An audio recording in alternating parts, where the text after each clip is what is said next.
Kaixo, ni Ander Kortanez eta gaur kode eskolarako egin deten tutoriala esplikatu eta zertarako balio duen irakutsiko dizuet. Hasteko tutoriala komandoekin nola teletransportatu erakutsiko dizuet. Baina bakarrik kreatibon egin daiteke.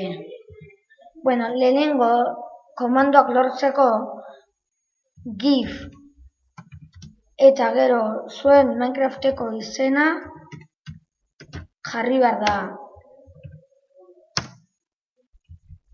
Importantea da izena jarri eta gero 127 zenbakia jartzea blokea emateko. Gero hemen, edozein lekuta hemen komando bat, bloke bat jartzen zu, eta gero adibidez hemen koordinatuak hartu, saiatu horri batean edo kuadernoan apuntatzen.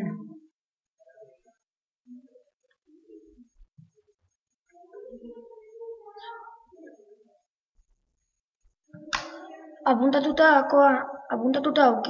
eukitzerakoan, onera etorri, komandoaren blokera etorri, eta jarri behar da TP, teletransportatu, @p dela jokalari, gertuen dagoen jokalariari teletransportatzeko, eta gero koordinatuak, dira nire kasuan -54,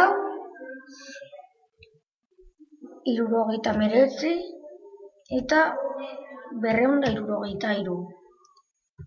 Eta gero komandoa aktibatzeko, adibidez botoi batekin edo horrelako zerbaitekin aktibatu behar da.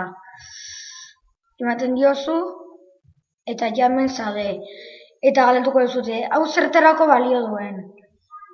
Bereziki etxe bat aukitzen badezu eta material batzuekin edo aukitzen badezu toki batean eta gustatzen badezu beste toki batean, gauza galdu gabe, hau jarri eta toki hortara joan.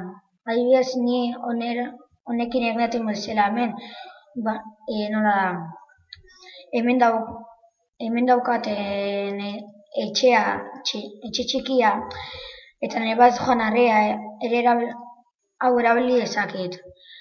Eta ere, hau erabili daiteke erraun batean. Eta ere, biziraupeneko mapetan toki batetik bestera azkar joateko. Eta, espero dut tutorial hau gustatzea eta hurrengo batera arte, agur.